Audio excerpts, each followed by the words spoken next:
Aujourd'hui, nous allons clôturer notre séminaire et les sous-thèmes choisis pour nous aujourd'hui, c'est le mystère des cycles. Lorsqu'on parle des cycles, bien-aimés, on parle des phénomènes qui se renouvellent dans un ordre donné, c'est-à-dire des phénomènes immuables qui se renouvellent après un certain temps. Certains peuvent faire, ça peut prendre 2 jours, 1 mois, 5 ans, 10 ans, 20 ans, 100 ans. Mais parce que nous sommes dans la dimension spirituelle des choses, permettez-moi d'évoquer le grand esprit ou Dieu lui-même dans ses processus. Dieu est le cycle dans la création. Lorsque nous lisons la Bible dans le livre de Genèse, chapitre 1er, verset 13, lorsqu'il parle, il ordonne à ce que la terre puisse produire des plantes, des arbres fruitiers. Il dit que ces arbres devraient porter des fruits, mais aussi leurs semences pour qu'ils donnent des fruits selon leur espèce. C'est cela donc la pensée des dieux initiales. Dans l'initial, Dieu veut que ce qu'il a créé ne puisse pas avoir d'arrêt, ne puisse pas s'arrêter, c'est-à-dire que ça puisse continuer. C'est pourquoi il a placé dans chaque arbre une semence pour la continuité de l'espèce. Cela est aussi valable pour les hommes. Salomon, Ecclésiaste, a dit « Il n'y a rien de nouveau sous le soleil ». En d'autres termes, tout ce que nous voyons ont déjà existé. Pour les gens qui viendront, tout ce qu'ils vont voir sont des choses qui existent aujourd'hui. Évidemment, après le cycle, ça peut prendre d'autres formes, mais ça sera toujours la même chose. La pensée de Dieu dans la création est que Dieu reste créateur et que les créatures puissent continuer son œuvre de la procréation. Ça veut dire que l'arbre puisse se reproduire selon son espèce, que les hommes reproduisent des hommes. Plus loin dans la dimension spirituelle, nous allons comprendre qu'il y a des caractéristiques de chaque vie ou bien de chaque saison. Pour qu'une saison puisse exister, on l'appelle saison, elle doit avoir ces caractéristiques, ces 3 dimensions. Il y a toujours un point de départ ou bien un point initial. Ce point qu'on appelle la conception ou l'idée et la naissance. Ça veut dire dans ces points-là, point de l'initial, nous avons la force de la pensée, mais aussi la semence ou l'investissement et la terre, mais surtout la puissance spirituelle ou la puissance de Dieu. Apôtre Paul dit, j'ai semé, Apollos a arrosé, mais c'est Dieu qui fait croître. Ça veut dire, en dehors des trucs que nous pouvons faire, des efforts à fournir, il y a une force qui doit donner, ou qui doit faire sortir ou ressortir la vie qui est dans la semence. Ce n'est pas toutes les semences qui produisent. Une semence doit être en connexion avec la puissance spirituelle pour qu'elle arrive à produire, à sortir la vie qui est en elle. Mais après ce départ, ce point de départ ou ce point initial, qui est caractérisé par la conception, la naissance, je parle de la semence, de la terre, de la puissance de la naissance, il y a le point de satiété, c'est-à-dire lorsque un corps est né, lorsque un investissement commence à rapporter, il y a toujours ce temps de croissance qui est très important. Un arbre ne peut pas donner des fruits dès lors qu'il n'a pas commencé à croître, non pas qu'il a atteint un certain niveau ou une certaine dimension de maturité. Ce point-ci nous amène dans le point qu'on appelle le point de satiété. les points de satiété ou le pic. C'est ces points où ce qui a été semé va commencer à grandir, à atteindre certains niveaux où il exprime maintenant la saison ou le fruit. Pendant ces points ici, pour atteindre le point de satiété, nous avons besoin de faire le ménage, c'est-à-dire accompagner ce qui a été commencé avec la semence ou l'investissement. Nous avions parlé tantôt de mettre du fumier, tantôt de faire le sarclage, tantôt d'arroser. Et à la fin, ce n'est qu'à la fin, lorsque le fruit sera prêt, que nous allons passer à la moisson, la récolte de fruits. Le dimanche passé, nous sommes attardés là-dessus en évoquant Joseph, qui a eu une intelligence différente, une intelligence supérieure pour nous donner la compréhension profonde de la moisson.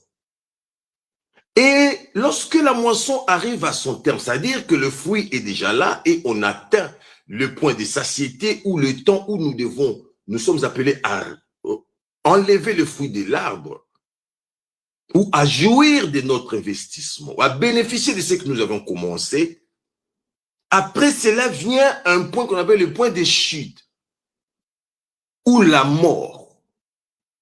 Parce que la saison est terminée, la saison étant terminée, il n'y a plus rien. C'est en ces moments-là que nous devons maintenant intégrer la dimension spirituelle des choses pour comprendre cette notion, le mystère des cycles. Nous savons que la mort est un élément qui est introduit par les comportements de l'homme. C'est-à-dire, dans la pensée initiale de Dieu, il n'y a pas ça. Dieu, dans sa préscience, a prévu au cas où il y aurait désobéissance, le moyen de sortir serait donc les possibilités de refaire les choses, c'est-à-dire de ramener les choses à l'initial. Ça, c'est Dieu. Il est important de comprendre, pour qu'un cycle recommence, il faut qu'il y ait un renouvellement alors. Parce que vous avez déjà fait votre récolte, ça veut dire que cette plante est appelée, entre guillemets, à disparaître.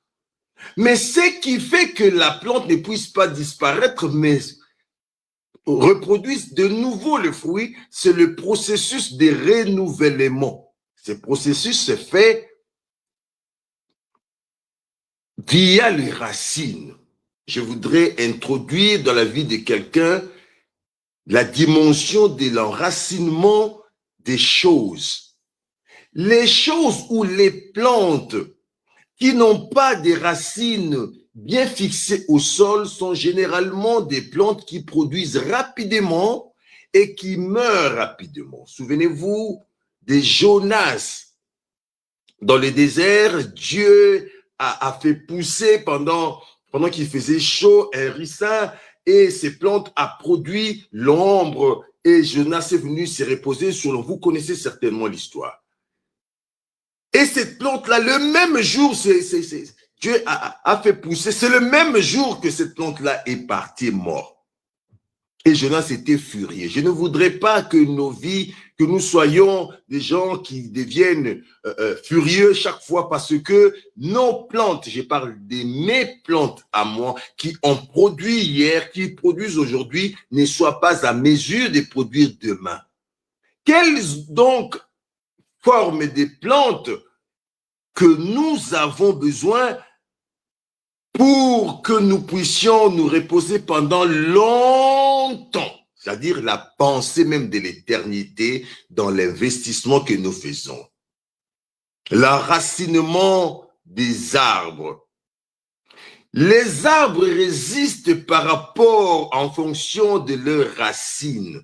Ça veut dire, en d'autres termes, toute vie qui n'a pas de racines solides est appelée à un moment donné, à un moment ou un autre, à disparaître. C'est pourquoi vous allez voir qu'il y a des plantes, lorsqu'il y a un peu de vent, vous les trouvez par terre déjà. parce que les racines n'ont pas été solides. Les plantes, je dirais à quelqu'un, avec des racines profondes, ont une caractéristique particulière. Chaque plante ou toute plante qui a une racine profonde prend plus de temps pour commencer à produire du fruit. Je voudrais encourager quelqu'un que lorsque tu vois ou tu as vu dans ta vie que tu as investi, je parle de ton mariage, je parle de tes études, je parle de tes enfants, je parle dans ton pays, et que tu n'as pas toujours le retour de ces investissements, peut-être, ou je dis même sûrement, tu as planté un arbre avec des racines plus profondes. Il faut reconnaître cela. Il faut s'attacher à ces principes. Nous ne devons pas être de ceux qui, lorsque on a commencé quelque chose, nous voulons voir cela maintenant même donner du fruit, ou la saison commencer même. Nous voulons que lorsque la saison va commencer, que cette saison ne s'arrête pas. En Égypte, la saison de vaches grasses a fait 7 ans. 7 années successives, il y avait de l'abondance. Nous voulons avoir une abondance à vie. Le Seigneur a dit, mais moi, je vous donne la vie en abondance, une vie qui est sans fin. C'est cela l'idée même de mystère des cycles. Les cycles sont là pour perpétuer la vie ou la saison. Que tu aies une saison qui perdure, qui dure pour toujours. Lorsque le Seigneur met en place des arbres, il dit que les arbres fruitiers devaient posséder, donner du fruit, mais aussi avoir la semence sur terre pour que cela donne des arbres selon leur espèce. Je voudrais dire à quelqu'un, rappeler à quelqu'un d'emblée qu'il y a des arbres qui sont éternels. Oui, il y a des arbres éternels. Ça veut dire il y a des investissements qui produisent des résultats, qui produisent une saison chaque fois, nous pouvons nous nourrir de cela. Regardez Abraham. Abraham a combattu contre le roi, il est sorti victorieux. Mais il croise quelqu'un qu'on appelle, qui était le roi des justices et le roi de Salem. Cet homme s'appelle Melchisédek. Il le croise. Je ne sais pas qu'est-ce qui se passe dans son esprit. Certainement, Abraham, c'est un homme spirituel qui comprend la dimension spirituelle des choses. Il décide de lui donner la dîme de tout. Ça veut dire, dans son esprit, il dit, cet homme qui est inconnu, qui n'a ni père ni mère, c'est-à-dire c'est un terrain favorable, je lui donne le 1/10 de tout ce que j'ai. C'est colossal. Il lui donne le 1/10 de tout ce qu'il avait. C'est un investissement colossal sur un terrain qui était jusque-là méconnu, c'est-à-dire quelqu'un qui n'a ni père ni mère, mais qui n'a ni commencement aussi ni fin. C'est l'image ici du Christ. C'est là un terrain favorable dans la chose de Dieu, dans la parole de Dieu, dans la pensée de Dieu, dans la vérité du Christ. Et là, investir en quantité et en qualité. Mais l'arbre que Abraham a planté, je parle de l'arbre de la dîme qu'il a donné ici à Melchisédek, a pris plus de 500 ans avant de commencer à donner du fruit. Ça veut dire, lorsque Abraham plante, il ne plante pas ni pour lui, ni pour Isaac, ni même pour Jacob. C'est-à-dire pour la 4e génération qui est venue, Lévi, mais même Lévi ne mange pas de cet arbre parce que cet arbre maintenant commence à donner du fruit au temps de Moïse. Plus de 800 ans. C'est merveilleux que de comprendre ces choses. Il y a des choses que nous pouvons faire aujourd'hui qui auront de l'impact dans la vie de nos arrière-petits-enfants. Si tu as stabilisé ta vie, je dirais à quelqu'un, si tu as stabilisé ton ministère, tu as stabilisé la vie de tes enfants, tu peux investir dans la vie des enfants, de tes enfants aujourd'hui. Les Blancs avec qui nous vivons aujourd'hui, ils ont des compagnies comme des Ford qui datent de très très longtemps, mais aujourd'hui, donc chaque semence qui sort, je dis, chaque descendance de Monsieur Ford se nourrit de ce que Ford a fait. Cela est valable aussi dans notre vie en tant qu'enfant de Dieu. Ces gens ont simplement respecté les principes même de la dimension spirituelle des choses. Pour qu'il y ait des arbres éternels, nous avons besoin donc des semences qui sont des semences éternelles. On a dit que les arbres devraient produire des fruits selon leur espèce. C'est-à-dire un arbre éternel a besoin pour se reproduire d'une semence éternelle. Je vais m'expliquer. Les semences éternelles ou les semences sacrifices sont des actions qui coûtent très cher. Il y a des actions qui coûtent très cher, des actions qui coûtent la vie. Ce ne sont pas des actions qu'on fait aujourd'hui, on refait demain. Ce sont des actions peut-être dans la vie, on peut faire une seule fois chaque 20 ans.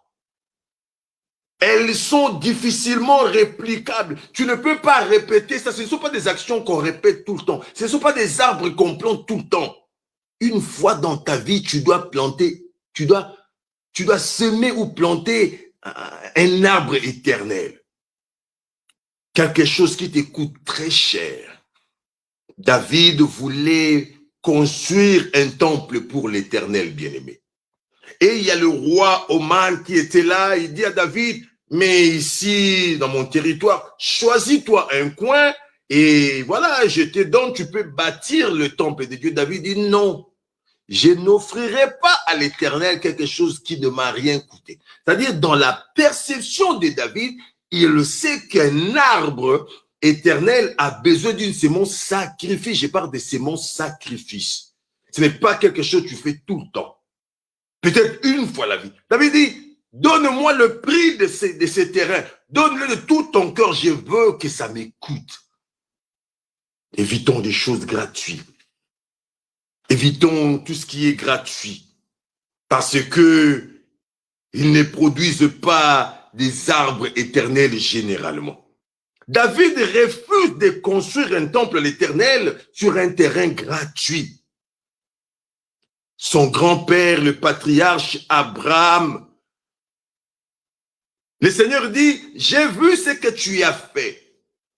Tu as déjà donné quelque chose à Melchisédek et dans mes prévisions, c'est-à-dire je vais faire produire ou bien je vais faire pousser l'arbre afin que Lévi et ses descendants ne puissent plus jamais payer des dîmes. Ils vont se nourrir de ces choses que toi tu as fait.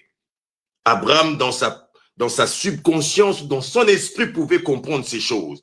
Mais un jour, le Seigneur dit, je veux encore autre chose. Donne-moi quelque chose qui t'écoute ta vie. Pas seulement très cher, mais ta vie. J'ai parlé de quelque chose de très cher. Maintenant, je parle de quelque chose qui coûte la vie. Donne-moi ton fils, ton unique Isaac. Ouf. Hier, j'ai enlevé le 1/10, mais aujourd'hui, le Seigneur me demande tout ce que j'ai. Lorsque Dieu demande à Abraham Isaac, en ce moment-là, Ismaël, le fils qu'il a eu avec la servante Agar, est déjà chassé. Il est loin. Il ne connaît plus sa vie. Et Dieu dit, ton unique Isaac. Sa femme Sarah était déjà très vieille quand elle a conçu cet enfant. Et Dieu lui dit, donne-moi cela. C'est-à-dire, les arbres éternels ou les semences sacrifices véritables ont besoin de le don ou de don de soi-même. Nous sommes appelés en ce moment-là à offrir nous-mêmes. Lorsque tu donnes de l'argent, c'est quelque chose de très important, de très bien. Mais Dieu veut que Abraham lui donne quelque chose qui coûte sa vie, c'est-à-dire la mort d'Isaac, consacrer la mort sans attendre d'Abraham lui-même. C'était son fils, son unique. Et Dieu lui a dit, donne-moi cela.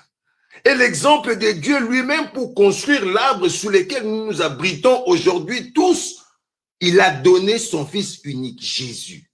Jésus-Christ. Il a donné Jésus-Christ pour qu'enfin, que nous puissions nous abriter sous lui pour que lorsque les sorciers de nos familles viendront, qu'ils nous trouvent sous l'ombre du Christ. Mais ce n'était pas une petite semence, ce n'était pas une semence facile à donner. Il criait, je parle de Jésus, à la croix, lorsqu'il devait être semé, lorsqu'il devait être mis en terre. Père, Père, pourquoi m'as-tu abandonné? Je ne sais pas s'il y a un père aujourd'hui qui est appelé par son enfant à la façon dont Christ appelait son père et qui n'agirait pas. On peut ramener beaucoup de choses, l'argent, on peut donner beaucoup de biens, on peut investir beaucoup d'autres choses, mais la meilleure c'est mon sacrifice et les dons de soi-même. Quand je parle de dons de soi, je parle de dons de donner ou de mettre sa vie au service d'eux. C'est ça le don de soi, au service de ses enfants. C'est pas simplement tu te réveilles le matin, j'ai donné l'argent pour la nourriture, c'est tout, non. Il faut que tes enfants te coûtent ta vie. C'est-à-dire que les choses que tu devais faire, que tu ne fais plus à cause de tes enfants. Lorsqu'on dit coûter la vie, ça veut dire que les enfants puissent prendre la place de ta vie. C'est-à-dire sacrifier ta vie au profit de tes enfants. Je parle, cela est aussi valable pour l'entreprise, comme l'église, comme le pays. Sacrifier sa vie pour l'église, sacrifier sa vie pour la mission de Dieu. C'est-à-dire mettre la mission de Dieu avant toute chose.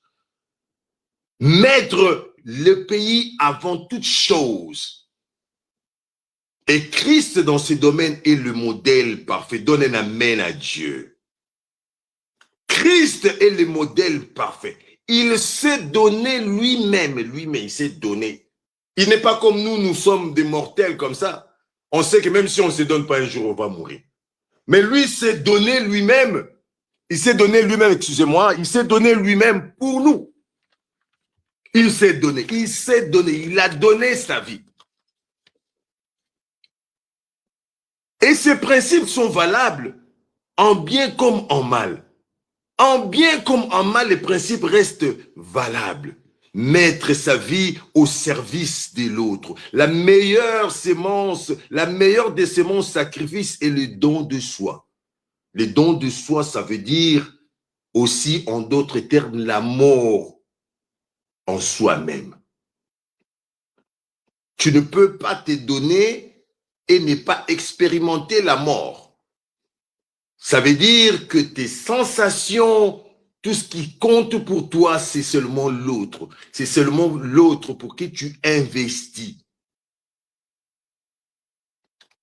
Le modèle parfait étant Christ, nous sommes donc appelés à s'aimer au nom de Jésus-Christ. Peu importe ce que tu as. Il y a une femme dans la Bible qui est venue avec 2 pièces d'argent seulement.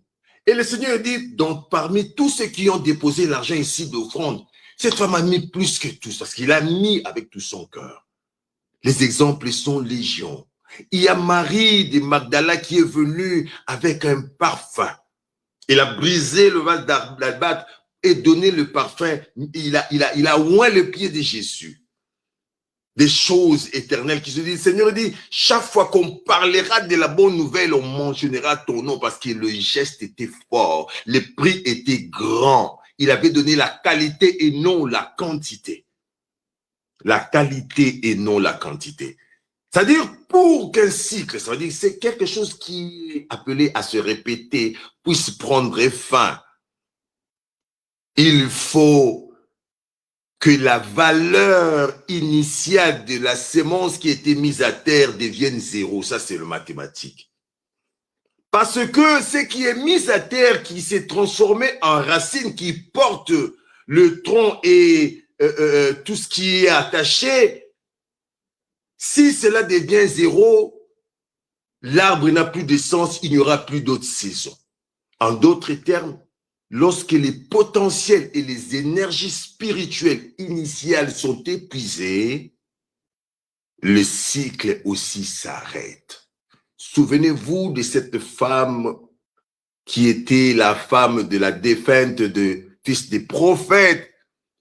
Le prophète dit, prends des vases, demande même chez le voisin, et commence à déverser l'huile. Dit, lorsque les vases étaient épuisés, l'huile aussi s'est arrêtée. Lorsque l'énergie initiale spirituelle est épuisée, le cycle s'arrête. C'est pourquoi je voudrais encourager quelqu'un à multiplier plutôt les énergies spirituelles, les potentiels spirituels par la prière, par la connexion avec les Seigneurs, par la prière, par la méditation de la parole de Dieu qui renouvelle les énergies du Christ en nous, par la communion du Saint-Esprit, à continuer à faire cela jour et nuit afin de continuellement, c'est-à-dire continuer à nourrir les racines de toutes les semences qu'il a mises en terre. Ne mets jamais une sémence en terre sans le nom de Jésus-Christ. Que le Seigneur vous bénisse. C'était un réel plaisir, mais surtout une responsabilité que de partager ce message que le Seigneur a mis dans notre cœur avec vous. Pendant les 5 dimanches, nous avons parlé de beaucoup de choses. Nous avons compris c'était quoi la saison par rapport au Seigneur. Nous avons compris c'était quoi le temps de la moisson. Nous avons compris c'était quoi le combat que nous avons pendant le temps que nous sémons. C'était quoi que nous devions faire pour accompagner l'arbre à la maturation.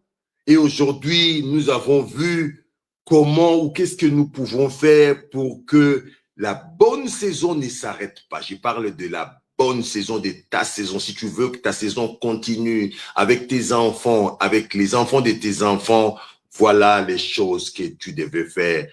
Voilà les choses que nous devons faire. Que le Seigneur vous bénisse abondamment.